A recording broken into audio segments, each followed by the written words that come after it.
When it comes to legendary streetwear brands in hip-hop, A Bathing Ape has earned the top spot. The brand was launched in 1993 amid the frenzy of creativity that was coming off the streets of Tokyo, Japan, and from the center of the scene emerged Bape, founded by Nigo.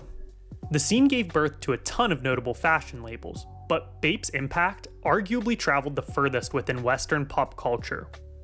Nigo's brand became a fixture on the shoulders of US rappers in the 90s and 2000s. Just before the internet truly boomed, Bape started appearing in hip-hop videos, transcending its backstreet origins and becoming a big deal halfway around the world. That might not seem impressive in the Instagram era, when there are an overwhelming amount of new brands constantly on your feed. But it was an early example that hip-hop and streetwear had the power to influence culture on a global level. Growing up, Nigo was mesmerized with American pop culture and media. He would collect toys and figurines from his favorite movies starting at 6 years old. At the time, he didn't realize it, but these themes would later help inspire and fuel his creativity. In his teenage years, Nigo's interest in Western culture shifted towards music and fashion, with hip-hop being the focus. He started to model his own style after the 80s rapper LL Cool J, who was known for his big chains, baggy clothes, and bucket hats. Nigo even bought a turntable at the age of 16 with the intention of becoming a DJ. After graduating high school, he decided to attend Bunka Fashion College in Tokyo, which is widely regarded as one of the top fashion schools in the world. However, Nigo was more interested in the nightlife and started to make a name for himself as a DJ with a unique style due to his American hip-hop-based aesthetic. Nigo's streetwear idol, Hiroshi Fujiwara, soon caught wind of his impact on local fashion trends in Tokyo, and he would reach out to bring Nigo alongside him as his apprentice.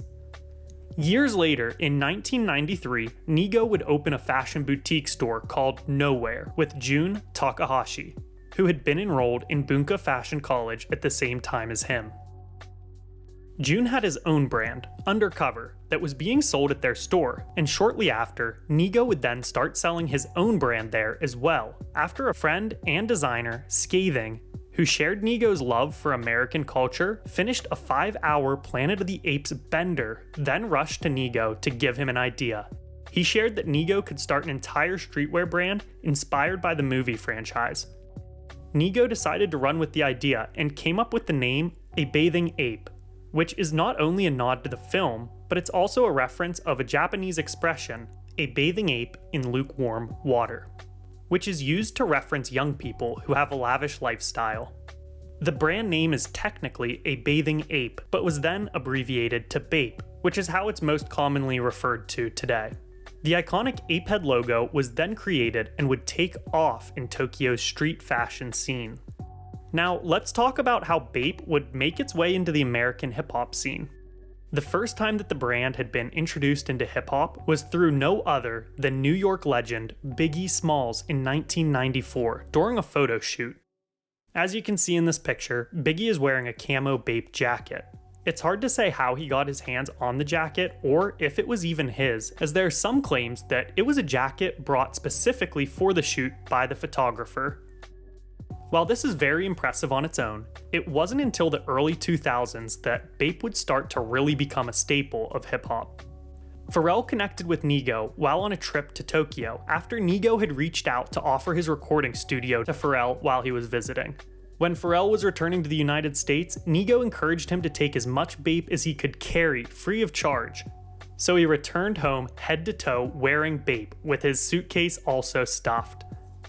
In 2004, Pharrell featured on Fabulous's song, Tit for Tat. Just 13 seconds into the music video, we see his head emerge from inside a zipped up Bape shark hoodie. The clip came out the same year as the shark hoodie's launch, and it couldn't have been better advertising for Nigo. The following year, in Snoop Dogg's classic Let's Get Blown, Pharrell once again leads the Bape charge, wearing a red ape-head camo hoodie 7 seconds into the clip. Also in 2005, the brand made an appearance in Chris Brown's #1 debut hit, Run It, in the shape of a Bape and Cause collab jersey. Not only was Chris Brown rocking the top in the video, but it also features a number of Bapesta sneakers. Later that year, in the Carter II era, Lil Wayne surfed the Bape wave in 2005 as well, with the Bapesta shoes seen in the video Fireman, along with a Bape hoodie. Wayne would go on in 2006 to continue rocking Bape in his music videos, and would even wear it head to toe in his iconic photo on the cover of Vibe magazine. Also that year, in the video for the Game song Wouldn't Get Far, we get to see Kanye West pull a Pharrell and emerge out of a shark hoodie. Although Soulja Boy wasn't the first rapper to wear Bape, he did flex them in his video for his breakthrough hit, Crank That, and even name-dropped the brand in his lyrics. Haters get mad cause I got me some bathing bape. From that point on, it seemed that Bape pretty much became intertwined with the genre of hip-hop. After that point, artists throughout all subgenres of rap and hip-hop were wearing Bape in their music videos and referencing it on songs, like Big Sean, Odd Future members, A$AP Rocky, Juicy J, Kid Cudi, Chief Keef, 21 Savage, Playboi Carti, Lil Yachty, Lil Mosey, Drake, and hundreds of more artists. It'd probably be a shorter list to name off any rappers that haven't worn Bape, as opposed to those that have. Thanks for watching. What artist comes to mind when you think of Bape? Let me know in the comments. If you enjoyed this video, please like and subscribe. I post hip-hop content weekly. Have a great day.